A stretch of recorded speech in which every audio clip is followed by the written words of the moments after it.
अस्सलाम वालेकुम पाकिस्तान, आप देख रहे हैं जीत की सोच में हूं आपका होस्ट हसनैन लियाकत। और आज एक दफा फिर एक अनूनी होगी पाकिस्तान टीम के साथ। इंडियन टीम ने पहले खेलते हुए 357 रन बनाए पहले दिन के खेल के इख्तिताम पर।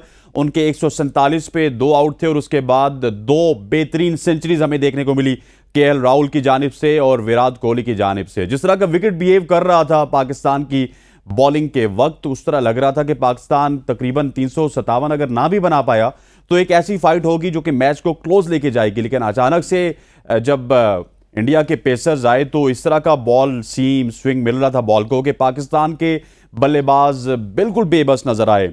ओपनिंग शराकतदारी भी ना हो सकी और ओपनर्स इतना ज्यादा प्रेशर क्रिएट कर देते हैं कि हमें लगता है कि शायद हमारे ओपनर्स को खेलना ही नहीं आता। इमाम उल हक पिछले मैच में चले, आज फेल हो गए, नो प्रॉब्लम, लेकिन फखर जमान जो कि इतनी ज्यादा गेंदें लेते हैं उसके बावजूद भी कुलदीप यादव की सीधी गेंद पे आउट हो गए। बाबर आजम जो कि नंबर 1 बल्लेबाज है, पहले उनको तंग किया जसप्रीत बुमराह की गेंदबाजी ने, लेकिन उसके बाद से हार्दिक पांड्या जो कि उनके ऑलराउंडर हैं उनके वो आउट हो गए। फिर रिजवान को एक बेहतरीन बॉल पड़ा शार्दुल ठाकुर का, और यूं हमारा जो पहले 4 बल्लेबाज थे इमाम उल हक समेत वो आउट हुए और पाकिस्तान टीम 122 रन में कोलैप्स किया, 128 रन में कोलैप्स किया, bag you pardon, 122 run Kohli ने बनाए थे और पाकिस्तान टीम ने 128 पे कोलैप्स किया। 17 रन जो एक्स्ट्रा के निकाल दें तो कोहली ने जितने रन बनाए हैं पाकिस्तान की पूरी टीम मिलकर उतने रन नहीं बना सकी। बहुत ही खराब तरीन क्रिकेट आज हमें देखने को मिली पाकिस्तान क्रिकेट टीम की जानिब से।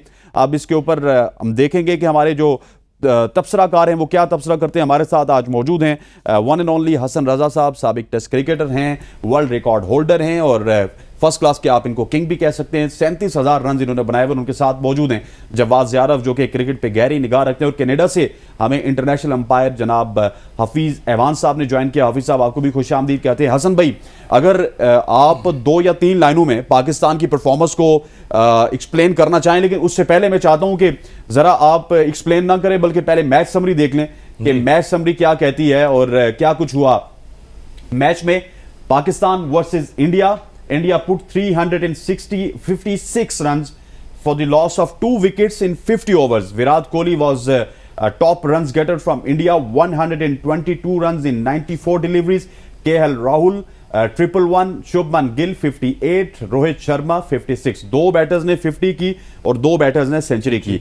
When we talk about Pakistani bowling, 71 for 1 in 10 overs for Shadab Khan. Shaheen Shah Afridi 79 for 1, 2 ही ने विकेट ली। फहीम अशरफ 74 for 0 और Naseem Shah 53 in 9.2 overs. Pakistan 128 for 8 in 32 over जो मैं बात कर रहा था। विराट कोहली के 122 रन और पाकिस्तान के 128 रन और इसमें 17 एक्स्ट्रा निकाल दें तो पाकिस्तान ने 111 रन बनाए। फखर जमान टॉप स्कोरर रहे माशाल्लाह से, 27 रन 50 गेंदों पर बनाए।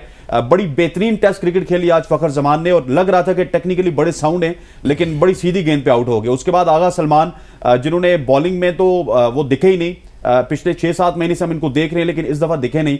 शायद बाबर आजम से सिफारिश की होगी कि बड़ा मैच है मुझे ना दिखाओ। उन्होंने 23 रन बनाए 32 गेंदों पर। इफ्तिखार अहमद 23 रन 35 गेंदों पर। बाबर आजम कप्तान नंबर 1 प्लेयर 10 रन बनाने में कामयाब हुए 24 गेंदों पर। स्ट्राइक रेट इनका अगर मैं गलत नहीं हूं तो 40 के करीब होगा। Kuldeep Yadav what a player, 25 run के एवज 5 विकेटों को उड़ाया है कुलदीप यादव ने। हार्दिक पांड्या की बात की जाए तो 17 पे 1। Jasprit Bumrah he was outstanding by the way, 5 overs 18 run 1 wicket. Shardul Thakur 16 run 1 wicket 4 overs में। India one by 228 runs. Mister Hasan Raza, देखिए मैच समरी आपने सारी बता दी और पूरी अवाम ने देख लिया। आज हाई वोल्टेज मैच था। जीत की सोच प्रोग्राम का नाम है हमारा। जीत की सोच हमें आज नज़र नहीं आई पाकिस्तान की टीम की तरफ से, और जीत की सोच के लिए जिस तरह से क्रिकेट की टीम जो है वो इंडिया की उतरी है ग्राउंड में, वो बिल्कुल फिनोमिनल जिसे कहते हैं, बिल्कुल अगेंस्ट के नेचर से आज वो गए और गेम प्लान बना के गए। हमने पहले कहा कि 266 रन हो गए जी, एक पॉइंट मिल गया, बारिश हो गई है और शाहीन शाह ने ऐसे बॉलिंग कर दी, हारिस ने ऐसे बॉलिंग कर दी। हम ये डिस्कस कर रहे हैं कि पाकिस्तान में प्लीज़ 24 करोड़ की आवाम में इतने सारे टैलेंटेड प्लेयर हैं पाकिस्तान के, आप रिजर्व में, आप स्क्वाड में वो प्लेयर भी रखें कि कल को कोई इंजरी हो जाती है जहाँ पर कोई हमारे 3 बॉलर्स जो हैं फेल होंगे या कुछ इंजरी होती है उनको, या उनसे बॉलें वो नहीं गिर रही होंगी जो के राहुल को गिरी हैं, अर्ली ऑन वर्ल्ड कप में गिरी हैं, या फिर रोहित शर्मा को हम नहीं करते ना हसन भाई। 2016 तक आप रिटायर हुए, 37,000 रन आपने टेस्ट क्रिकेट में बनाए, 2006 के बाद आप इंटरनेशनल क्रिकेट नहीं खेले। हम नहीं करते रन का, हम इतना पासदारी करते होते तो ये हाल ना होता। बिल्कुल ये हाल ना होता, मगर आप देखें कि आप फ़हीम अशरफ को खिला दिया आपने, अब आप Fakhar Zaman out of form नजर आ रहे हैं आपको, सबको दुनिया को पता है। इसके बाद जब इमामुल हक हैं वो भी खेल रहे हैं, अगर एक 50 की उन्होंने, इसके बाद अब्दुल्ला शफी को आपने स्क्वाड से निकाल दिया बाहर, जो डबल सेंचुरी भी कर रहा था टेस्ट मैच में। आपको सऊद शकील आपके पास रखा हुआ है, उसको यूटिलाइज नहीं कर रहे आप। उसके बाद बैटिंग में अगर मैं कहूँगा सलमान आगा को आपने कोई बॉलिंग नहीं कराई, आप बॉलर ऑलराउंडर खिला रहे हैं या बैटिंग ऑलराउंडर खिला रहे हैं। पहले शान मसूद को आप खिलाते रहे फ्यूचर में, काफ़ी चांसेस दिए, T20 भी खिलाया, 50 ओवर्स गेम भी खिलाया। मेरे ख्याल से पाकिस्तान टीम में देखें कि हम नेपाल से खेल रहे हैं, अफगानिस्तान से खेल रहे हैं, बांग्लादेश से खेल रहे हैं, जब भी कोई अच्छी टीम हमारे सामने प्लान करके आती है तो हमारा प्लान जो होता है वो बिल्कुल ऑपोजिट हो जाता है। तो वो प्लान ये था ऑपोजिट कि बॉलर्स का कहीं नज़र ही नहीं आ रहा था कि किस तरह से वो शाहिन शाह बॉल कर रहे हैं, किस तरह से हारिस रऊफ इंजर्ड होकर बाहर गए, नसीम जो है वो इंजर्ड होकर बाहर गए। ओवरऑल देखें तो Babar Azam under pressure totally नजर आए एज ए कैप्टनसी में, और कैप्टनसी का ज़रूरी नहीं है कि एक बड़े आप प्लेयर होते हो तो आपकी कैप्टनसी भी वैसी होनी चाहिए। कैप्टनसीज में वो फ्लॉ होते कि इफ्तिखार जो है वो विराट कोहली के सामने बॉल कर रहे हैं, तो ये क्रेडिबिलिटी ये नज़र आ रही है कि अब मेन बॉलर जो है world class number 1 Sachin Tendulkar की 49 सेंचुरीज हैं ODI में, 47 सेंचुरी वो कर चुके हैं अपने कैरियर की। और जिस तरह से के राहुल को भी लेके गए अपने साथ, उन्होंने प्लेसमेंट करी, ग्राउंड शॉट्स खेले, अर्ली ऑन आके थोड़ा अपने आप के 2 बॉलर थे उनको थकाया, उसके बाद डबल सिंगल्स भागे, उसके बाद फिर स्ट्रोक्स खेलना शुरू हो गए। तो आज वो प्रॉपर इन गेम में थे और अगेंस्ट पाकिस्तान के प्लान करके आए थे कि हमने क्या करना है, उसमें एग्जीक्यूट किया और 228 रन से पाकिस्तान को ये मैच हराया। Outstanding performance. जवाब साहब ये क्यों हुआ? और हम तो चाह रहे थे कि पाकिस्तान चले जीतता ना, लेकिन ऐसी फाइट जरूर देता कि इज्जत बचाता। अब हमें ये भी खतरा है कि अगर कल श्रीलंका अगर क्लोज मार्जिन से हार गया और उसके बाद हमारी गेम वॉश आउट होगी तो हम तो फिर टूर्नामेंट से बाहर हो जाएंगे। बिल्कुल सही कहा है आपने। मेरे ख्याल में सबसे पहले तो it was an absolute shit show. बहुत बहुत बहुत बहुत पूरी परफॉर्मेंस थी। हम जब पोस्ट मिड ब्रेक में बात कर रहे थे तो हमने यही कहा था यार at least put up a fight, कुछ दिखाओ कि तुम दुनिया की नंबर 1 टीम हो, कुछ परफॉर्म करके दिखाना। अगर हारना भी है तो इस तरीके से हारना कि जीतने वाले को भी तुम पे नाज हो। बट अनफॉर्चुनेटली आप इतना पुअर खेले हैं कि इंडिया ने जो पहले दिन जिसमें बारिश हुई उसमें 24 ओवर में जो 147 रन किए, आप वो पूरे 147 रन भी नहीं जोड़ पाए। पहले दिन के रन भी आप नहीं जोड़ पाए। फॉरगेट अबाउट जो उन्होंने आज 26 ओवरों में 207 208 रन किए, उनको तो भूल जाएं। पहले दिन के 147 भी आप नहीं कर पाए। Absolutely shit show on from top to bottom. हर बंदे एवरीबडी इज अकाउंटेबल। अपने इमाम का जिक्र किया, yes he is played well in the past, और पिछले एशिया कप के दोनों मैचों में वो अच्छा खेले, उन्होंने हमें सपोर्ट भी किया है। बट द पॉइंट इज के आपने देखा जसप्रीत बुमराह पहले उनको कर रहे थे बॉल ओवर द विकेट, उसके बाद वो क्योंकि इमाम का ऑफ साइड थोड़ा सा स्ट्रॉन्ग है तो इमाम को अपसेट करने के लिए ही केम अराउंड द विकेट। जब वो अराउंड द विकेट आए और उन्होंने वही बॉल अराउंड द विकेट से बाहर निकाला तो इमाम उनको एच करके चले गए। ठीक है इमाम की परफॉर्मेंस है, लेकिन this was again their fault. लेकिन मैं पहले 3 बंदों को, मैं माफ़ी किसी को नहीं दे रहा हूँ, माफ़ी किसी के लिए नहीं है, लेकिन इमाम को बॉल बहुत अच्छा पड़ा, बाबर को बॉल बहुत अच्छा पड़ा, रिजवान को बॉल बहुत अच्छा पड़ा। उसके बाद की जो 5 विकेट कुलदीप यादव ने दिए हैं, मतलब कि I can not start to explain you कि वो विकेटें कैसे गिरी। फखर जमान ने एक स्टूपिड सा स्लॉग किया, आगे गिरा हुआ बॉल और उस पर वो बोल्ड हो गए, और सीधा बॉल। और मेरे ख्याल में एक पॉइंट जो है वो मैं चाहूंगा हसन भाई उस पर हेल्प करेंगे, जो आगा सलमान ने सर स्वीप मारा, जरा वो बताइएगा वो क्या हुआ। स्वीप मैं यही बताऊंगा कि स्पिनर्स पर खेलने का भी एक आर्ट होता है, आपको पता है। लंकन आप श्रीलंका में खेल रहे थे इतने अरसे से, वहाँ पर लीग भी खेले, टेस्ट मैच भी खेले, थोड़ा सा बैट उठा के करें, थोड़ा सा बैट उठा के मैं किस तरह बताऊं। जब भी स्वीप अगर आप खेल रहे होते हैं, इतनी क्रिकेट खेली हुई आपने, हमेशा जो भी बॉलर अगर बॉलिंग कर रहा होगा, मैं भी खुद स्पिनर पे खेलते रहता था, और भी बड़े प्लेयर्स होंगे, स्वीप का जो शॉट होता है वो हमेशा से नीचे से आता है, नीचे खेलते हैं आप, ऐसे नीचे आके खेलते हैं, और सलमान आगे बैट ऊपर से आके स्वीप को ऐसे मार रहे हैं। स्टंप्स पूरी नजर आ रही थी और आम बॉल था वो, सीधा बॉल। तो हमेशा अगर कोई शॉट आपने प्रैक्टिस करना है तो वही शॉट आपने मैच में भी मारना है। और आपको पता है कि एज ऑलराउंडर खेल रहे हैं तो स्वीप शॉट के लिए आप पूरा शॉट ऐसे लेके जाएंगे, ना सिर्फ ऊपर से लेके आएंगे जहाँ से आपको सिक्योर करेंगे और पैड से सिक्योर करेंगे, स्टंप से सिक्योर करेंगे। तो जब भी स्ट्रेटर ऑन बॉल होता है, याद है पास में शेन वॉर्न हो गए या जितने भी बड़े बड़े स्पिनर्स थे, वो स्ट्रेटर ऑन बॉल करते थे, उसके लिए आपको नीचे से बैट लेके आके स्वीप मारना पड़ता है। मगर इसके लिए स्किल्स चाहिए होती हैं, प्रैक्टिस नेट पे जो आप कर रहे होते हैं वो चीज़ करेंगे और वही शॉट जो है एग्जीक्यूट करेंगे मैच में। ठीक, ये चीज़ नजर नहीं आई। सर, एक चीज ऐड करूं, सिर्फ ये कह रहा हूं कि Kuldeep Yadav bowled well, yes, लेकिन आप ये 5 की 5 विकेटें उठा के देख लें, there was nothing special about those deliveries. आपके बैट्समैन स्ट्रगल कर रहे हैं स्पिन के ऊपर। मैंने मिड ब्रेक में कहा था कि पेसर्स आपको तंग कर सकते हैं, लेकिन टेस्ट आपका असल तब होगा कि आपने स्पिन को कैसे खेलना है, and you failed miserably. 5 for 24, 26 is miserable. ठीक हो गया। डॉक्टर साहब, आपने सारी जिंदगी जो क्रिकेट है उसको ग्राउंड के अंदर से कवर किया, आज की हार की मेन वजह आपको क्या लगती है और इसको किस तरह समराइज करेंगे? बहुत ही ज्यादा पुअर परफॉर्मेंस रही पाकिस्तान टीम की जानिब से टीम इंडिया के खिलाफ। Thank you very much Hasan भाई। सबसे जो इम्पोर्टेंट फैक्टर है ना, वो बैट और बॉल की क्रिकेट नहीं है। पिछले 2 दिन से जो हमारा फोकस है ना, वो सारा आसमान पर है। हमारी नजरें आसमान पर थी और हम ये तय करके बैठे हुए थे कि क्रिकेट तो होनी नहीं है, बल्कि हम शायद कैमरा वाले, हम यानी कि हम जो जुगादरी हैं, जो बातें करने वाले, वो भी इसी उम्मीद पर थे कि 1 पॉइंट इधर से आएगा, 2 पॉइंट हम पहले ले चुके हैं, इस तरह हम तो फाइनल में ऑलरेडी पहुंच चुके थे। तो किसी ने क्रिकेट में फोकस नहीं किया। सारे के सारे यही था कि जी बस अब आसमान से बरखा बरसेगी और ये मैच तो वॉश आउट होना ही होना है। बल्कि हम इस तैयारी में थे कि ये वॉश आउट हो और हम वो बातें करें जो जय शाह के खिलाफ होनी चाहिए या किसी और जो मैनेजमेंट के खिलाफ होनी चाहिए, नाम लेने की जरूरत नहीं, सबको पता है। तो उनके खिलाफ हम बातें करें कि जी ये सारा एशिया कप उन्होंने बर्बाद कर दिया, बजाय इसके कि हम क्रिकेट पे फोकस करते। तो अनफॉर्चुनेट पार्ट यही रहा कि हमने उस पर नहीं सोचा और वहीं से पाकिस्तान मैच तो लूज पहले दिन ही कर गया था। जो 147 for 2 थे, वहां से पाकिस्तान लूज कर चुका था मैच। अब वाहिद उम्मीद यही थी कि आगे का मैच ना हो। इवन अगर आप फील्डिंग के दौरान बाबर की सारी देखें तो वो फील्डर्स को कम देख रहे थे, आसमान की तरफ ज्यादा देख रहे थे।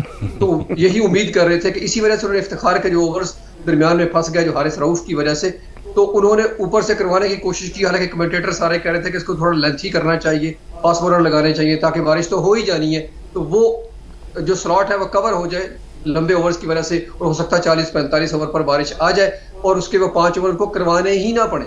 तो वो उस मखमसे का शिकार रहे कि मैं ओवर करवाऊं या ना करवाऊं, फास्ट बॉलर के साथ लंबा लेके जाऊं या इफ्तिखार के ओवर दरमियान में निकाल लूं। अगर वही 5 ओवर आखिर में फंस जाते आखिरी 45 के बाद, तो फिर और भी मुसीबत पड़ती और हो सकता है कि ये स्कोर जो 356 तक गया, ये 400 तक चला जाता। ठीक है, 356 तो डॉक्टर साहब ये T20 गेम नहीं है, ये 50 ओवर गेम है। 50 ओवर गेम में आपको अपने बॉलर्स को यूटिलाइज करना पड़ता है।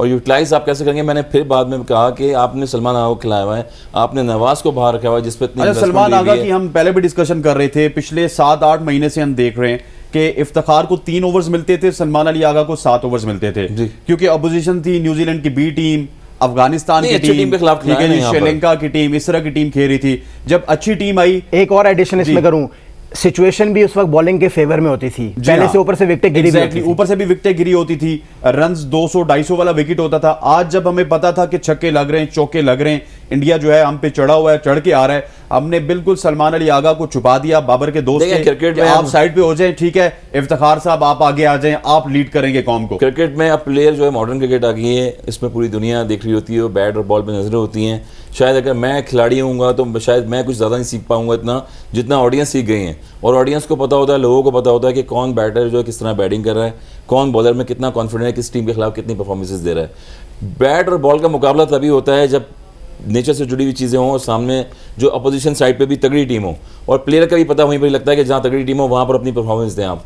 पास में अगर देखें, हमने फ़खर जमान का जिक्र किया कि no doubt player of the month रहे। रिजवान से अगर पूछा गया प्लेयर ऑफ द मंथ रहे, तो मंथ होने का बात ये नहीं कि वो मंथ तो 4 महीने हो गए उस परफॉर्मेंसेस को। जो आने वाले मैचेस हैं उसके लिए क्या करना है, जो आने वाले जो मैचेस वर्ल्ड कप के आ रहे हैं उसके लिए क्या करना है, तो वो इंडिया ने करके दिखाया। आज के रावल को देखें किस तरह से यूज़ किया कि अगर मैं आउट ऑफ फॉर्म हो जाता हूँ तो मैं डाउन द ऑर्डर आ जाऊँगा, बीच में मैं बैटिंग करूँगा, किसी और बैट्समैन को आप बैटिंग करा देंगे। के राहुल को डाउन द ऑर्डर लेके आए, जब अब टॉप ऑर्डर आपका अच्छा हो गया, गिल ने 50 की, ऊपर से रोहित शर्मा ने की, उसके बाद के राहुल को वो कॉन्फिडेंस दिया, थोड़ा सा बॉल की शाइन उतरी, और उसके बाद प्लेसमेंट पे गए वो और अपनी फॉर्म में वो वापस आए। कितनी इन पर डिबेट हो रही थी कि के राहुल जो है उनको चढ़ा के रखा है आसमान, मगर प्लेयर को उस शेल से खुद निकलना पड़ता है परफॉर्मेंस के लिए, जहाँ पर वो प्लेसमेंट करे, सिंगल डबल लेके चले। तो वो एग्जीक्यूट जो है, मैं कहता हूँ कि आउटस्टैंडिंग जो इंडिया ने कमाल किया बैटिंग में किया, जहाँ से वो रनिंग बिटवीन द विकेट में पाकिस्तानी फील्डर्स पे हावी थे और उनके बॉलर्स पे हावी थे, और जहाँ से ये क्लैप्स करें पूरे मैच को।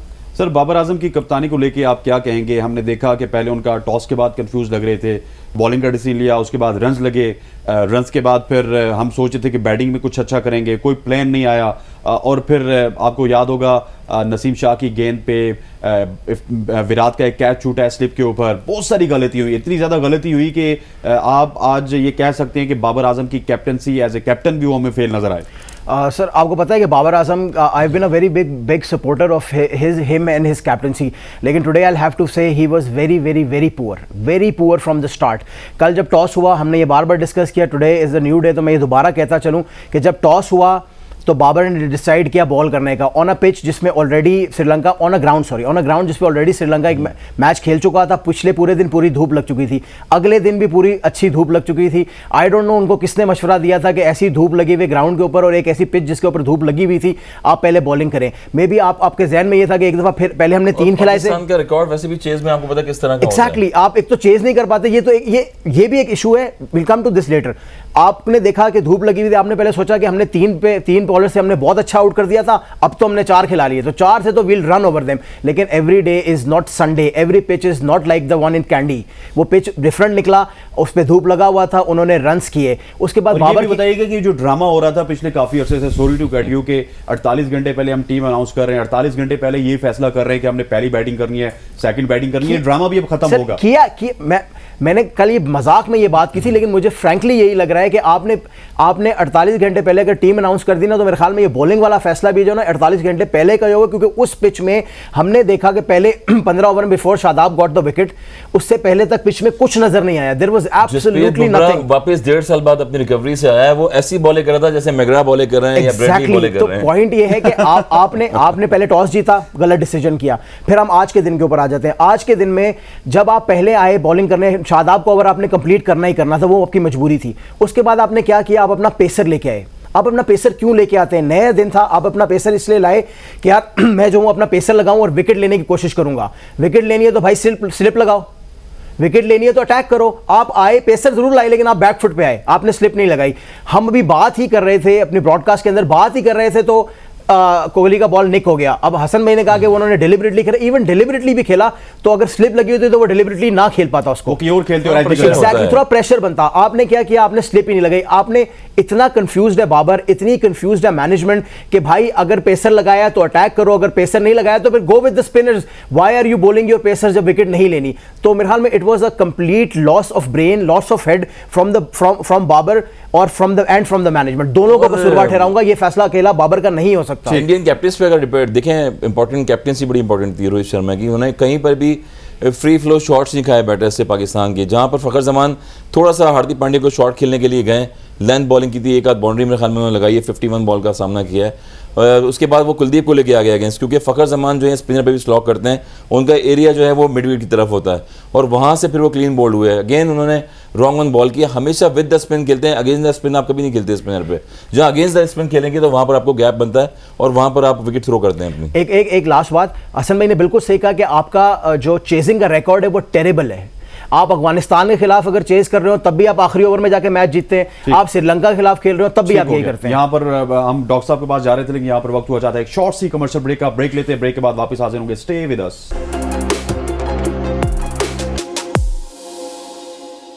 Welcome back to show. और अब मैं स्ट्रेट अवे जाऊंगा कनाडा में डॉक्टर हफीज अवान साहब के पास। डॉक्टर साहब ये बताइएगा कि कहने को हम नंबर 1 टीम है, कहने को हमारे कप्तान नंबर 1 प्लेयर हैं, पहले हम सोच रहे थे कि जो प्रॉब्लम है वो सिर्फ शादाब खान में और फखर जमान में है, लेकिन आज जिस तरह कुलदीप को हमने खेला, जिस तरह हमने सीमर्स को खेला, जिस तरह जसप्रीत को और सिराज को खेला, मुझे तो लग रहा है कि ये बहुत ही ज्यादा प्रॉब्लम्स हैं। हम सिर्फ छुपे हुए थे, शायद हमें ये प्रॉब्लम नजर नहीं आ रहे थे। असर में ये बिल्कुल प्रॉब्लम्स थे और कहीं ना कहीं हाईलाइट भी हो रहे थे, लेकिन वही बात है कि all is well that ends well. Match जीत जाते थे, सारा कुछ छुप जाता था, तो हम इस पे बात करना या कोई करे भी तो उस पर भी क्रिटिसाइज होता था कि यार सब कुछ तो ठीक हो रहा है, आप क्यों बोल रहे हैं इस पे। तो मेरा ख्याल है कि इन चीज़ों को हाईलाइट होना चाहिए था।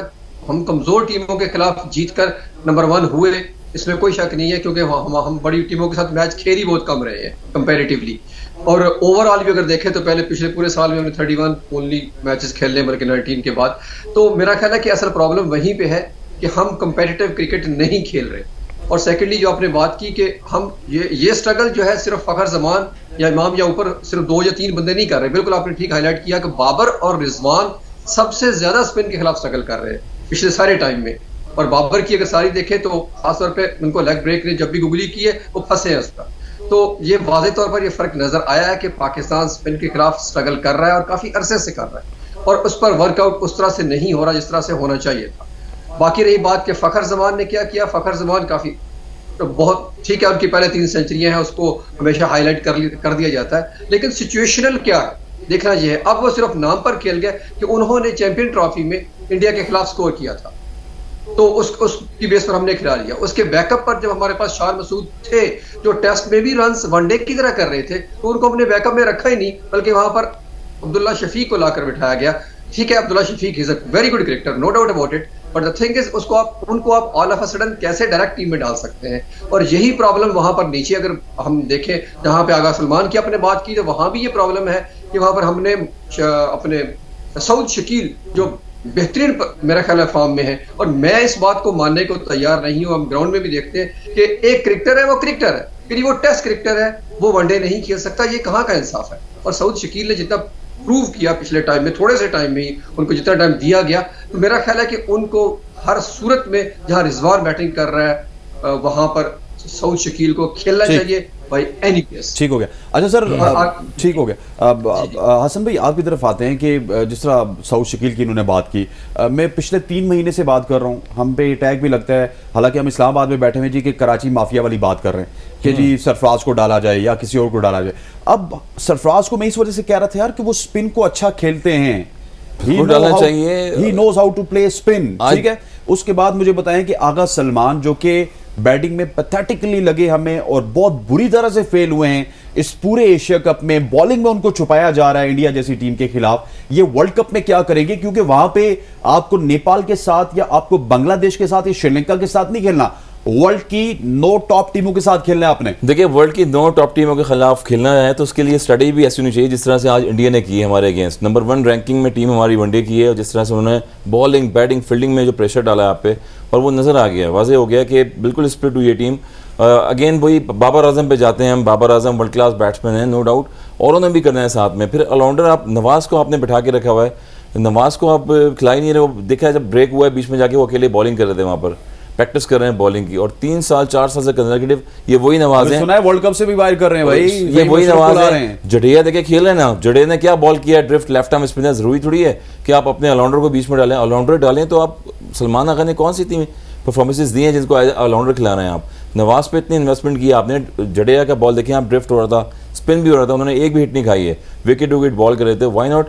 उसके बाद फिर सारा प्रेशर जो है आप खुद भी ले गए एज ए परफॉर्मर अपने पे कैप्टन, फिर आप रिलायबल कर रहे थे कि शायद वो दूसरा प्लेयर जाके परफॉर्म कर देगा।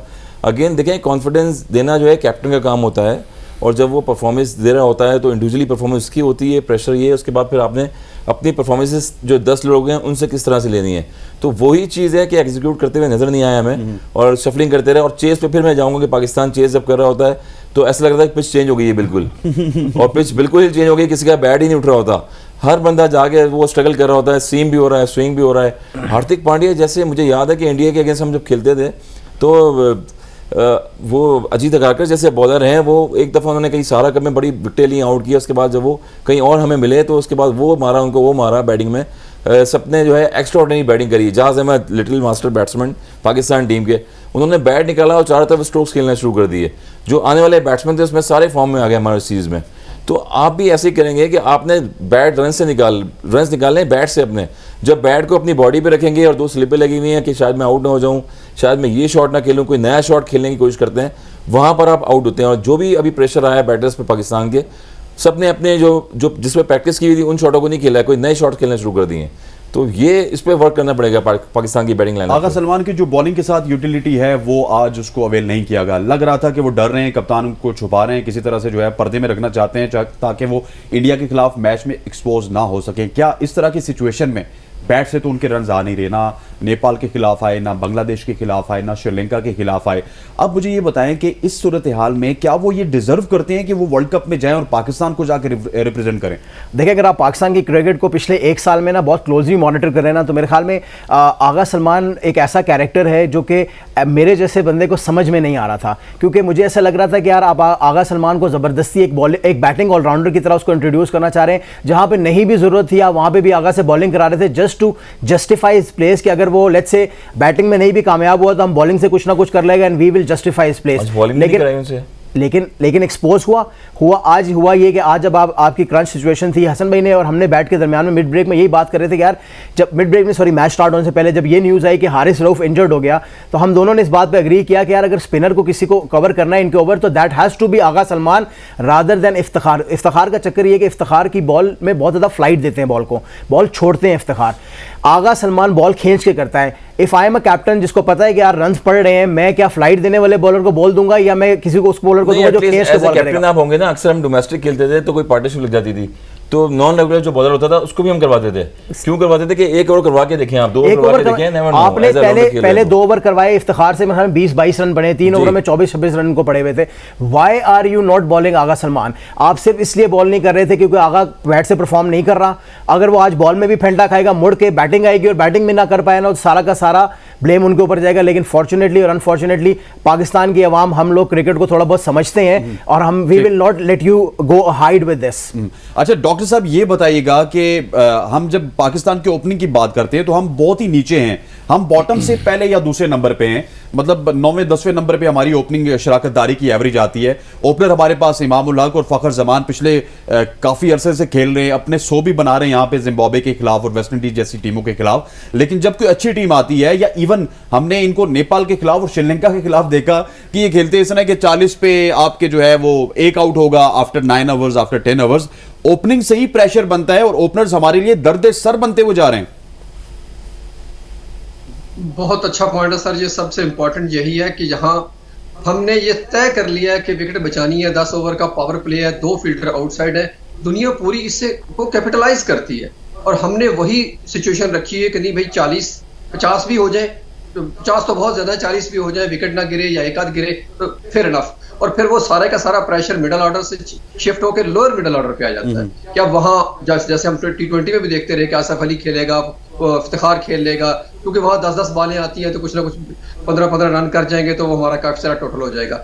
ये वनडे क्रिकेट ऐसी नहीं है कि हम 10-10 बॉलें देकर डिवाइड करके तो 20 ओवर निकाल लेंगे। वो यहाँ पर प्रॉपर हमें ओपनर्स की जरूरत है। और जो सबसे बड़ी जो हम आपने बात की, जो प्रॉब्लम क्रिएट कर रहा है वो फखर जमान इमाम उल हक की तरह खेल रहा है, इमाम उल हक की तरह ही खेल रहा है। फखर उस वक्त यानी कि जोड़ी उस वक्त कामयाब होगी जब फखर की तरह खेलेगा, वो भी इमाम उल हक की तरह खेलेगा। इमाम तो पहले ही स्लो खेलता है कि 20 बॉलों पे उसने 5 या 6 रन करने हैं, वो टाइम लेके अपने आगे चल के फिर कवर अप करने की कोशिश करता है, कर सके तो कर ले, ना हुआ तो भी खैर है।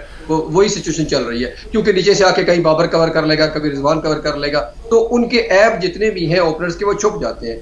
फखर को अटैक करके खेलना पड़ेगा, जैसे इस दफा इंडिया ने बताया कि भाई ऊपर से खेलेंगे तो नीचे वाले भी रन कर लेंगे। ऊपर वाले ने 250 की, नीचे वाले ने 100 करके दिखा दिया ऊपर। और पाकिस्तान की तो ये हिस्ट्री है कि जब से हमारे ओपनर रन नहीं करते, हम सुपरस्टार रखने के बावजूद भी मिडिल ऑर्डर और लोअर मिडिल ऑर्डर में खिलाफ होते हुए नजर आए।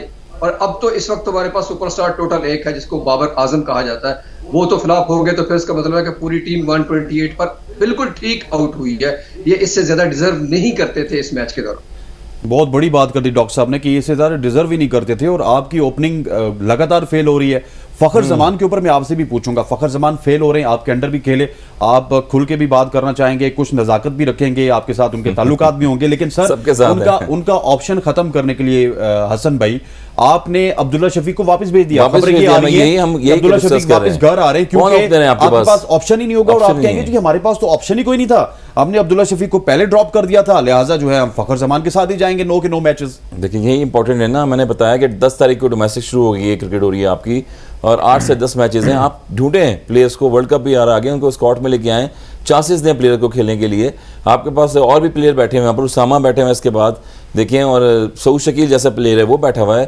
फिर जो शाहीन के साथ जो गया था वो बैटर्स जो जिसने परफॉर्मेंस दी, सैम अयूब है मेरे ख्याल में, और एक दो और प्लेयर हैं वो बैठे हुए हैं डगआउट में, तो प्लेयरों को चांस देंगे तो नजर आएंगे यहाँ पे। जब आप मैच ही नहीं खिलाएंगे, उनको परफॉर्मेंस नहीं देंगे और कॉन्फिडेंस लेवल उनका हाई नहीं करेंगे तो कैसे खेलेंगे वो। और फखर जमान के ऊपर क्या कहेंगे? फखर जमान मतलब कब ठीक होंगे? क्योंकि हमने देखा है कि बहुत बड़े बड़े पाकिस्तान ने नाम प्रोड्यूस किए, लेकिन जब वो परफॉर्म नहीं करते उनको अल्टीमेटली टीम से बाहर होना पड़ता है। ये नहीं कि आपका कोई दोस्त है या आपके गैंग का कोई मेंबर है फिर वो तो आपने उसको हर सूरत में साथ कैरी करना है, ऐसे नहीं होगा। आमिर सुहेल भाई की और सईद अनवर भाई की जो है ना, मुझे पार्टनरशिप याद आ गई, जिस तरह से वो कोऑर्डिनेट करते थे प्लेयर्स, तो उनसे जाके थोड़ा सीखना पड़ेगा।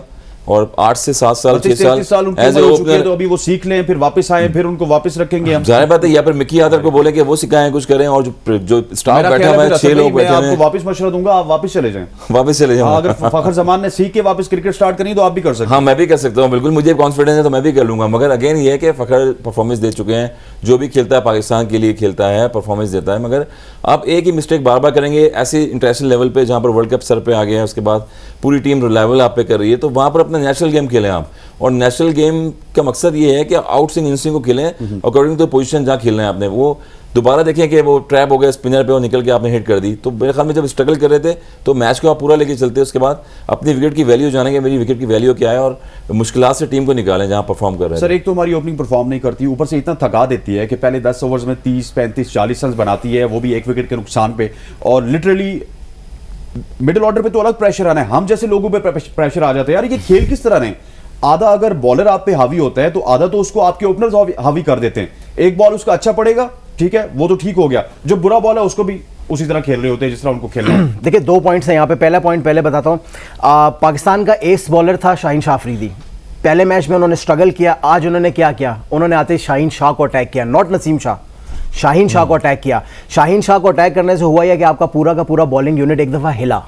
आपका प्राइम बॉलर को अगर उन्होंने फेंटना शुरू कर दिया, मैंने कल भी कहा बहुत ज्यादा फेंटा नहीं लगा लेकिन मारा उन्होंने, और उन्होंने आने के बाद उन्होंने जो ना आपके शाहीन को हिलाया, जो पूरा का पूरा आपका बॉलिंग अटैक हिला।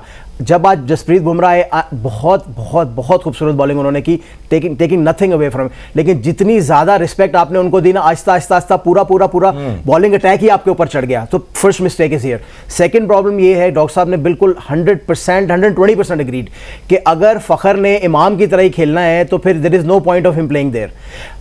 अवाम ने भी और हमने भी ना ये बात कह के ना, क्योंकि फखर कैचअप कर लेता है तो मसला कोई नहीं, स्लो खेलने दो भाई। वो मैच का टेम्पो भी तो किल कर रहा है साथ ना, कि अगर इमाम भी स्लो खेल रहा है, फखर भी स्लो कर रहा है, बाद में कैचअप कर लेगा। आज भी हम ये डिस्कस कर रहे थे कि यार इसमें 2-4 शॉटें लगेंगी तो आप ये कह रहे थे यार कि थोड़ी सी शॉट लगने दें, बॉल को पुराना होने दें। बार कह रहा हूं भाई, बॉल जितनी ज्यादा बाउंड्री पे भेजोगे, ग्राउंड में जितना ज्यादा रोल करवाओगे बॉल को, उतनी ज्यादा बॉल थोड़ा रफ होगा, और बॉल रफ होगा तो स्विंग और सीम कम होगी। आप पहले 6 ओवर में लीव पे लीव अटैक नहीं करो। और सबसे ज्यादा मैं बार कह रहा हूं, डॉक्टर साहब का पॉइंट इसलिए अच्छा था क्योंकि फखर ने वो अटैक करना था, लेकिन फखर ऑफ ट्रम्प के बाहर इतने बुरे तरीके से स्ट्रगल कर रहे हैं। आई एम सॉरी टू से दिस, लेकिन ये मुझे हमारे टाइम की ना क्लब क्रिकेट याद आ गई कि लड़का फंसता है ऑफ के बाहर, बस उसको उधर ही कराओ जाओ और उसके पास उसका कोई आंसर नहीं है। तो मेरे ख्याल में इट्स हाई टाइम। लेकिन अब पाकिस्तान के साथ प्रॉब्लम क्या हो गई, पाकिस्तान में प्रॉब्लम ये हो गई है कि वर्ल्ड कप आपके सर पे है, क्या आप इस टाइम फखर जमान को बिठा सकते हैं? That is one question. क्योंकि अगर आप अभी फखर जमान को बिठाएंगे और लेट्स सपोज आप लेके आते हैं अब्दुल्ला शफीक को, और वर्ल्ड कप में जाके अब्दुल्ला शफीक ना चला, गॉड फॉरबिडन, तो हर बंदा ये कहेगा, पूरा मीडिया, पूरी कंट्री ये कहेगी, ओ भाई फखर जमान चल रहा था तो खिलाते ना उसको। सो द पॉइंट इज कि आप बहुत डाइसी सिचुएशन में हम चले गए, क्या आप उसको ड्रॉप करना अफोर्ड कर सकते हैं? सऊद शकील मस्ट है आपकी टीम के अंदर। अगर आगा सलमान ने बॉलिंग नहीं करनी है और वो बॉलिंग ऑलराउंडर, बैटिंग ऑलराउंडर नहीं है, तो भाई you need to sit on the bench, and जो बंदा स्पिन को खेल सकता है ना उसको टीम के अंदर डालो। डॉक्टर साहब की बात से मैं इससे भी एग्री करता हूं कि आपको 4 पे रिजवान की जगह खिलाएं, रिजवान को आप 5 पे ले आए, या फॉर दैट मैटर 6 पे ले जाएं, कोई प्रॉब्लम नहीं है, लेकिन चौथे नंबर पे वो बंदा खिलाएं जो स्पिन को खेल सकता हो। And Saud Shakeel looks a class apart when playing at 6। Ishan Kishan भी आए ना, उनको भी कॉन्फिडेंस दिया था वो खेलें पाकिस्तान के, बिल्कुल ऐसे ही। और तो आप 20 में उनको भी लेके आए और 7 50s की अपनी इनिंग में सऊद शकील। डॉक्टर साहब, अगर रिजवान की बात की जाए, रिजवान की यूटिलिटी हमें खत्म होती हुई नजर आ रही है। T20 क्रिकेट में वो अच्छा परफॉर्म कर रहे हैं, टेस्ट क्रिकेट में ऑलरेडी उनकी जगह सरफराज आ चुके हैं, ओडीआई क्रिकेट में उनकी परफॉर्मेंस बिल्कुल दीदनी नहीं है, ऐसी परफॉर्मेंस बिल्कुल नहीं है कि हम कह सके कि हमारे पास मैच विनर है बाबर आजम के बाद कोई मिडिल ऑर्डर में। तो रिजवान के ऊपर भी सवालिया निशान पैदा हो रहे हैं। जो उनके बैकअप में हम विकेट कीपर लेके गए मोहम्मद हारिस, वो तो ये कहते हैं कि मैं 30 गेंदों पर 70 रन बनाना पसंद करता हूं, 70 गेंदों पर जो है 60 रन बनाना पसंद नहीं करता। तो हम किस स्ट्रेटेजी के साथ ओडीआई क्रिकेट में जा रहे हैं? मोहम्मद हारिस वाली बात आपने की ना, ये प्रॉब्लम वही है कि यहाँ बैकअप में वो लोग रखे जाते हैं जो आपसे बेहतर ना हो। 100% right. अगर यहाँ बैकअप में सरफराज होते, शुक्र है कि मैं कराची से नहीं हूँ, इसलिए मुझे ये बात कहने में कोई आर भी नहीं है कि जहाँ सरफराज को जो प्रूवन है कि वो स्पिन को अच्छा खेलते हैं, सऊद शकील प्रूवन है कि वो स्पिन को अच्छा खेलते हैं, तो फिर उनको ना डालना मतलब कहाँ का इंसाफ है। जहां तक आपने हारिस की बात की, तो वो तो एक मजूब की तरह बैट शोल्डर पे रख लेते हैं, मोटे पे बैट रख के चलाना शुरू कर देते हैं, तो वो T20 की भी इवन वो अप्रोच नहीं है जिससे वो खेलते हैं। हाँ, उसमें आप 10 इनिंग्स में से किसी एक में तो चल जाएंगे, लेकिन ये नहीं हो सकेगा कि आपको कंसिस्टेंटली वो मैच परफॉर्मेंस दे सके। और इसीलिए जब भी आप हारिस को और रिजवान को कंपेयर करेंगे तो आपको मतलब नो ब्रेनर आप कहेंगे कि रिजवान, सिंपल इज दिस। जब आप कहेंगे कि रिजवान या सरफराज, तो आपको यहाँ थोड़ा तजब्जुब का शिकार होना पड़ेगा कि नहीं यार, स्पिन को तो वो ज्यादा अच्छा खेलता है। और फिर रिजवान का भी प्रॉब्लम यह है कि वो जब डक करते करते करते जब उसको जरूरत पेश आती है कि 4 बॉलें डक हो गई हैं, तो अब एक बॉल पे वो फिर अनऑर्थोडॉक्स अजीबोगरीब से शॉट खेलते हैं, जिसमें बॉडी उनकी अवे ऑफ स्टंप से बाहर जा रही होती है और बॉल ऑफ स्टंप से बाहर है, वो उठा के उसको मिड विकेट या कहीं स्केयर लाइक एरिया में खेलने की कोशिश करते हैं, तो वहां से वो एक्सपोज होते नजर आते हैं। और इंटरनेशनल टीमें ऐसी नहीं होती कि वो आपको बार बार एक चांस देती रहे कि आपका जो फेवरेट एरिया है उस पर बॉल दें और आप 40-50 रन कर दें, और फिर 30-35-40 रन करना नंबर 4 पोजीशन पे कोई मानी नहीं रखता। यहाँ पे नंबर ऑफ रन से ज्यादा मैटर करता है कि आप गेम को कैसे लेके चले। ठीक है, जवाब आप क्या कहना चाह रहे थे? ठीक हो गया डॉक्टर साहब, जवाब मैं ये कहना चाह रहा था, कल भी हमने यही डिस्कस किया, डॉक्टर साहब के पॉइंट से आगे चलूंगा कि I love our pace attack Shaheen Naseem और हारिस, लेकिन शाहीन नसीम और हारिस की रिप्लेसमेंट कौन है? मोहम्मद वसीम, नॉट एहसान उल्लाह और नॉट जमान खान। जमान खान रिप्लेसमेंट नहीं, क्योंकि वो अगर आएगा तो वो जगह बनाएगा, एहसान उल्लाह आएगा वो जगह बनाएगा। Mohammad Wasim as good as he can be, वो कभी भी नसीम, शाहीन और हारिस नहीं बन सकता। ही इज एब्सोल्युटली राइट कि हमने रिप्लेसमेंट ही वो रखी हुई है जो भाई 1-2 मैचों के बाद बाहर बिठा दोगे ना तो लोग बोलेंगे नहीं। This is what is happening to this. मतलब कि हम अपने से कमजोर बंदा जो है खवातीन रोजात उसको रिप्लेसमेंट में रख रहे हैं, और पाकिस्तान का कोई भी नहीं सोच रहा, जहां पे दोस्तियों यारियों को पाला जाता है। लेकिन यहां पर वक्त हुआ चाहता है एक शॉर्ट सी कमर्शियल ब्रेक का, उसके बाद इस पोस्टमार्टम को जारी रखेंगे। Stay with us. Welcome back to show. अब बात करेंगे हसन रजा साहब से। जिस तरह हफीज अवान साहब ने ये पॉइंट उठाया था, बहुत ही ज्यादा वैलिड पॉइंट था, और उसके बाद उसको इंडोर्स किया जवाद ज़ियारफ ने कि हम ऐसे ही बैकअप प्लेयर बनाते हैं जो कि हमारे लिए खतरा ना हो। मुझे याद है 2020 में जब हारिस रऊफ को लाया गया था तो वहाब रियाज उस वक्त पाकिस्तान पेस अटैक को लीड कर रही थी, लेकिन उसके बाद जब हारिस रऊफ ने परफॉर्म किया तो वहाब रियाज अब रिटायर होकर घर बैठ चुके हैं। इसी तरह का जब बैकअप हम लाएंगे, एहसान उल्लाह को चांस देंगे, जमान खान को चांस देंगे, तो हमारे पास एक कंपटीशन बनेगा। फिर नसीम भी अच्छा परफॉर्म करेंगे जो ऑलरेडी कर रहे हैं, शाहीन शाह अफरीदी के लिए भी कंपटीशन होगा, हारिस रऊफ के लिए भी कंपटीशन होगा। लेकिन अनफॉर्चुनेटली हम ऐसा बैकअप रख रहे हैं कि जो किसी काम का ना हो, जो रिप्लेसमेंट करने वाला ना हो। सर, आपका क्या point of view Hasan Raza साहब? देखिए, जमान खान नो डाउट अच्छी बॉलिंग कर रहे हैं। हम जो पॉइंट कर रहे हैं हसन भाई, प्रिसाइजली मुझे ये बताएं कि हम बैकअप ऐसा क्यों लाते हैं जो कि परफॉर्म ना करने वाला हो, जिससे खराबी पैदा होती है? डिपेंड कैप्टन पे करता है। कैप्टन है, मैनेजमेंट ने पूरी बैठी है, मिकी आर्थर है, उसके पास मोनी मोर्कल जो है कोच बने हैं, साउथ अफ्रीकन फास्ट बॉलर रह चुके हैं। ये उनसे मशावरत पीसीबी करे लेके कि डोमेस्टिक क्रिकेट में कौन प्लेयर हैं, कौन बॉलर्स हैं, क्या परफॉर्मेंसेस दे रहे हैं। जमान खान भी आ गए हैं, फ़हीम अशरफ अचानक से टीम में आए और देखें आप एज ए ऑलराउंडर खेले हैं, कोई परफॉर्मेंसेस नहीं दी उन्होंने, तो हम वक्त ज़ाया कर रहे हैं। अभी भी टाइम है हमारे पास, वर्ल्ड कप में और स्लॉट में जो लोग हैं, प्लेयर हैं, उनको कॉन्फिडेंस है, उनको खिलाएं। तो ये मिस गाइडेंस ऐसी चीज़ें हैं कि वो नज़र आ जाती हैं। और बड़े मैच में हमेशा नेपाल में, श्रीलंका में जब खेलेंगे तो कुछ भी नहीं है। जहाँ पर बड़ा मैच होगा वहाँ पर प्लानिंग नजर आएगी। हार्दिक पांड्या को तैयार किया गया है, उसको अटैम्प्ट किया गया है, इतना तेज़ बॉलर और कहीं भी नहीं है, मगर वो टैक्टिस ऐसी हैं कि जहाँ फ़खर जमान की वीकनेस देखी हुई है, उनको बायो मैकेनिक जो स्टाफ होता है वो बताता है कि कहाँ पर पुल शॉट खेल रहे हैं, कहाँ कट शॉट खेल रहे हैं, उनको लेंथ में बॉलिंग करनी है उनके कॉरिडोर में। यही चीज़ें होती हैं कि हर प्लेयर्स को तैयार किया जाता है। हसनैन जैसे बॉलर हैं, सस्पेंड हुए थे, उसके बाद वो गायब हो गए, मंजर आम से नहीं आ रहे। तो आप बैकअप पे प्लेयर रखेंगे, ज़रूरी नहीं है कि 3, अभी सोशल मीडिया पे चला था 3 बॉलर वसीम अकरम मिल गए, वकार यूनुस मिल गए, शाहीन शाह। एक मैच ख़राब हुआ है, आप देख लें कि उनका रिजल्ट क्या आ गया, बिकॉज ऑफ इसलिए कि फ्रेंचाइज लीग खेल रहे हैं, फास्ट बॉलर की लाइफ थोड़ी सी कम होती है, बैटर्स की ज़्यादा होती है, तो इसलिए उनको बैकअप पे 2-3 प्लेयर अपने रखने चाहिए आपको टीम में। जब हम प्लेयर टू प्लेयर अगर कंपैरिजन करें तो फ़खर जमान, रोहित शर्मा का कंपैरिजन हम करेंगे, रोहित कहाँ पे, फ़खर कहाँ पे, मतलब स्ट्रोक प्लेयर ना, हमने फ़खर को स्ट्रोक प्लेयर रखा हुआ है। फिर इमाम की गेम देख लें, और उनके जो दूसरे ओपनर है शुभमन गिल, उनकी गेम देख लें, बाबर विराट को आप छोड़ दें, दोनों वर्ल्ड क्लास प्लेयर हैं। अगर रिजवान पे आएंगे तो उधर केएल राहुल को देख लें, उसके बाद हार्दिक पांड्या पे आएंगे तो फहीम अशरफ आ जाते हैं। हार्दिक पांड्या जो कि किसी भी सूरत में वो खेल सकते हैं, उन्होंने पाकिस्तान के खिलाफ देखा कि किस तरह रन बॉल खेलते हैं, किस तरह आपकी पेस बैटरी को उन्होंने न्यूट्रलाइज किया, किस तरह आपकी स्पिन बैटरी को उन्होंने न्यूट्रलाइज किया। और फहीम अशरफ है जिनकी बैटिंग एवरेज 11 है, जिनकी बॉलिंग एवरेज 47 है, और वो पाकिस्तान को वर्ल्ड कप में भी सुनाई है कि रिप्रेजेंट करेंगे। सर हम यही बात कर रहे थे ना, एक छोटा सा चीज ऐड कर लूं इफ यू अलाउ। एक चीज ये अलाउ करनी थी, मैंने क्रिटिसाइज नहीं किया हमारे पेस अटैक को। What I am saying is के बैकअप आप देखें कि किस किस्म का कमजोर रखा जाता है। अभी आते हैं मेरे ख्याल में फहीम अशरफ के ऊपर। मैं पहले से कह रहा हूं, हमने जब ये टीम अनाउंस हुई थी, स्क्वाड अनाउंस हुआ, तो हम लोगों ने कहा कि फहीम अशरफ किस बेसिस के ऊपर टीम के अंदर आए हैं ये समझ से बाहर था। उनका ट्रैक रिकॉर्ड इतना बुरा है ओडीआई के अंदर कि आप हार्दिक पांड्या को अगर आप 100 में से लेट से 90 नंबर देते ना, तो with all due respect I won't give Fahim more than 25 number. वो इस लेवल के ज्यादा दे दिए हैं। ये भी ज्यादा है, बट मैं 25 ज्यादा नंबर नहीं दूंगा। इतना बड़ा मैसिव डिफरेंस है आपके ऑलराउंडर में और उनके ऑलराउंडर में, कोई कंपटीशन है ही नहीं। किन ग्राउंड्स के ऊपर वो टीम के अंदर खेल रहे हैं मुझे समझ से बाहर है मेरी। अभी डॉक्टर साहब ने एक बात की थी शान मसूद के हवाले से। अब पॉइंट ये है, 2 साल से आप शान मसूद को ड्रैग कर रहे थे टीम के साथ, ड्रैग कर रहे हैं वाइस कैप्टन। इधर खेलो एक मैच उधर खेलो, एक मैच इधर खेलो, उसके बाद बैठ जाओ, फिर एक मैच खेलो, बैठ जाओ। जैसे ही इंजी भाई आए हैं, Shan Masood out of the squad और Abdullah Shafique in the squad, और अब बातें चल रही हैं कि अब्दुल्ला शफीक को भी बिठा देंगे, क्योंकि आवाजें उठनी शुरू हो गई हैं कि भाई खिलाओ अब्दुल्ला शफीक को। और अब वो कह रहे हैं कि हम इनको भी बिठाने लगे। तो मेरे ख्याल में इट्स अ टोटल मेस। हमारी टीम में एबिलिटी जरूर है खड़े होने की, हम प्रॉबेबली खड़े भी होंगे, लेकिन ये जो बैकअप वाला प्लान है ये बहुत गलत है, और जो लोगों को ज़बरदस्ती टीम के अंदर ठूसा जाता है ये भी बहुत गलत है। फहीम अशरफ किसी सूरत भी ये डिजर्व नहीं करता था, और यही प्रॉब्लम हमारे दूसरे ऑलराउंडर के साथ भी है, और उनका नाम है शादाब खान। एक चीज़ है, अच्छा शादाब के ऊपर आएंगे, लेकिन मैं थोड़ा सा डॉक्टर साहब की भी इनपुट लेना चाहता हूँ। डॉक्टर साहब, जिस तरह हमने बात की फहीम अशरफ की, इसी तरह बहुत सारे ऐसे प्लेयर्स हैं जिनको हमने पास में आजमाया, शान मसूद को आजमाया, उसके बाद उनको बढ़ा दिया। अभी नवाज हमारे साथ 3 साल से उनको कैरी कर रहे हैं, हम ओडीआई क्रिकेट में भी, टी20 क्रिकेट में भी। अब खबरें ये आ रही है कि हम फहीम अशरफ को कंटिन्यू करेंगे वर्ल्ड कप के लिए, क्योंकि वहां पे पेसर हमें चाहिए, और नवाज को हम बाहर कर देंगे। और ये रेडिकुलस फैसले कहां से हो रहे हैं? ये बाबर आजम कर रहे हैं, टीम मैनेजमेंट कर रही है, या फिर नए कुछ चेयरमैन आए हैं जो सिलेक्शन कमेटी के वो कर रहे हैं? जी, ये बहुत ही अनफॉर्चुनेट है हसन भाई कि हमारे यहाँ जब मैनेजमेंट चेंज होती है, एमसी यानी मैनेजमेंट कमेटी चेंज होती है, क्योंकि प्रॉपर चेयरमैन तो है कोई नहीं, तो उनके सरबराह चेंज होते हैं तो सारा कुछ चेंज हो जाता है। सिलेक्शन नहीं आती है तो वो पिछले सारे के सारा सबको रद्द कर देती है, अपना एक नया पूरा सेटअप लेके आ जाती है।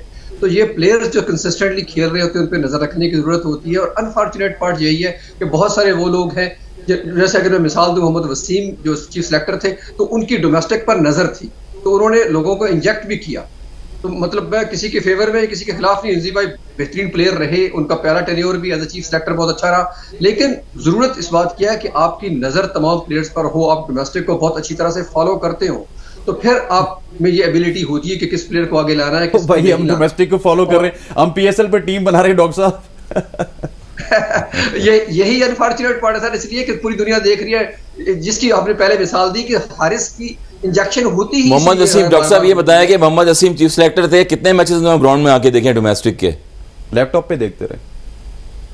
चले भारत, फिर भी उनको ये तो पता था कि कौन सा मैं चले हम ये कह लेते डॉक्टर साहब कि इस वक्त जो है, इस वक्त रावलपिंडी में, इस वक्त कदाफी स्टेडियम में, एबटाबाद में और मुल्क के चारों कोनों में जो है डोमेस्टिक के मैचेस हो रहे हैं। क्या आपको पता है, क्या आपको इस बारे में कोई अंदाजा है कि हमारे चीफ सेलेक्टर जो हैं वो वहां पे मौजूद है? नहीं मौजूद। आपके 2 चीफ सेलेक्टर मिकी आर्थर और ग्रांट ब्रैडमैन इस वक्त श्रीलंका में मौजूद है। इंजी भाई जो है कहीं सैर सपाटे कर रहे होंगे। मतलब क्या हो रहा है इस मुल्क में? ये तो डोमेस्टिक की बेस पे तो कुछ भी नहीं हो रहा।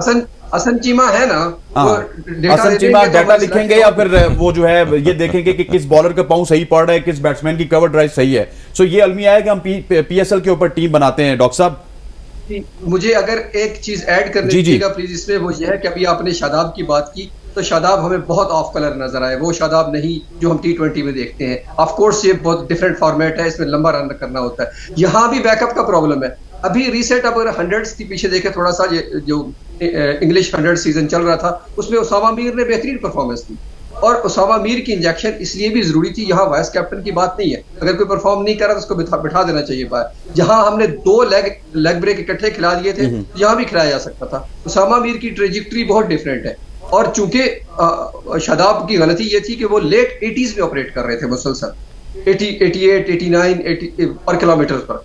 हालांकि उनको चाहिए था कि वो जब उन्होंने थोड़ी कामयाबी भी ली तो वो मिड 80s में आए या अर्ली 80s में आए। ठीक। तो वहां पर उसामा मीर, अगर बैकअप की मैं बात सिर्फ करना चाह रहा हूँ कि उसामा मीर को बैकअप रखा जाता या इवन अबरार को भी बैकअप रखा जाता तो वो एक मिस्ट्री स्पिनर होते जिनको लोगों ने नहीं खेला हुआ था। अब शादाब बहुत बुरी तरह एक्सपोज हो चुके हैं। शादाब खान हमारी इतनी ज्यादा मजबूरी क्यों है हसन भाई? ठीक हो गया डॉक्टर साहब। देखिए, हमने पहले ही बताया कि हमारी सिलेक्शन का मयार जो होता है वो डोमेस्टिक पे होना चाहिए और जो परफॉर्मर हैं ए टीम में जा रहे हैं उन पे होना चाहिए, ना सिर्फ पीएसएल पे होना चाहिए। पीएसएल पे आप देखें हैदर अली प्लेयर आए, हसन भाई जल्दी उसके बाद हैदर अली आए, आसिफ अली आए, ऐसे प्लेयर्स आए बिल्कुल उनको भी चांसेस मिले। आपने कहा खुशदिल मिल गए हमें, बड़े अच्छे जो ऑलराउंडर हैं वो पाकिस्तान टीम में, उनका बल्ला यहाँ से ऊपर नहीं आ रहा तो यही है। बहुत सारी चीजें ऐसी हैं कि T20 फॉर्मेट अलग है, 50 ओवर्स गेम अलग है, और T20 के बाद तो 50 ओवर्स गेम ऐसा है कि वहां पर आपको प्लेयर ऐसे चाहिए जो गेम प्लान से खेले। हाल ये है कि 64 बनाए कल खुशदिल शाह ने 94 वालों पे, फिर बना गया फिर बना गया जी, बिल्कुल बना गया। सरफराज भी फिर बना गया, 66 रन की इनिंग खेली आज। तो ब्रांड है ना सर, खेल रहे हैं, ब्रांड है वो, मगर ब्रांड अगर ब्रांड है तो ट्रॉफी विनर है वो, जो परफॉर्मर है ब्रांड है, उसको परफॉर्मेंस दिया। ऐसा शफीक भी खेल रहे हैं डोमेस्टिक में, उनको भी लेके आना चाहिए। फिर 75 टेस्ट मैचेस खेले में कोई नाम नहीं लेता। फवाद आलम आपके अमेरिका चले गए छोड़ के क्रिकेट, यहाँ से रमीजा जूनियर अमेरिका क्रिकेट छोड़ के चले गए। बहुत ये बताइएगा कि एक तरफ कुलदीप यादव हैं, वो लग रहा था कि उनकी प्राइम जॉब जो है लेग स्पिन है, वो विकेट ले रहे हैं, 5 विकेट उन्होंने लिए आज और पूरी पाकिस्तान टीम को उन्होंने अपने गिरफ्त में रखा। एक तरफ है शादाब खान जो कि 2 ओवर्स में देते हैं 31 से 33 रन और फिर वो रिकवरी करते हैं, 79 तक पहुंचते हैं, आई थिंक 77 तक पहुंचते हैं। 1 विकेट ही लिया उन्होंने, जो उनको पहला विकेट मिला वो भी रोहित शर्मा की मेहरबानी है।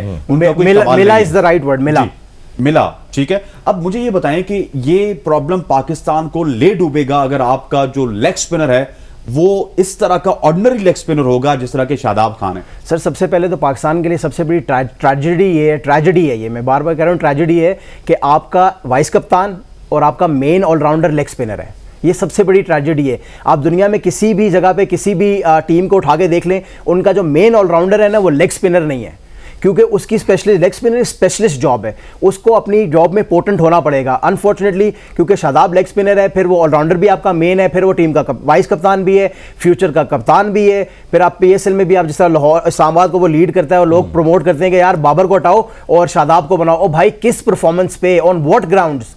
क्या वो बहुत अच्छा बैट्समैन है? क्या वो बहुत अच्छा बॉलर है? नहीं, he is an average batsman, he is an average bowler.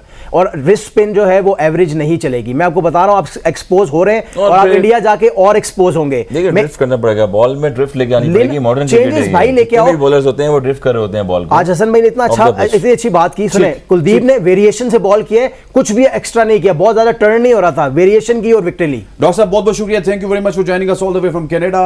Hasan Raza साहब आपका बहुत शुक्रिया, जवाद ज़हर साहब आपका बहुत बहुत शुक्रिया। ख़वातीन वज़ात, हमने पूरी कोशिश की कि आज पाकिस्तान टीम के जो बैटिंग ऑर्डर है, बॉलिंग ऑर्डर है, उसको डिस्कस करें। कौन कौन से लूप होल्स हैं? पहले हमको 2 लूप होल नजर आ रहे थे, लेकिन अब हमें बहुत सारे लूप्स नजर आ रहे हैं और बड़े बड़े होल नजर आ रहे हैं। अजीब व गरीब सी सूरत हाल नजर आ रही है। इंशाल्लाह कल फिर मुलाकात होगी, तब तक के लिए दीजिए इजाज़त। अल्लाह हाफ़िज़।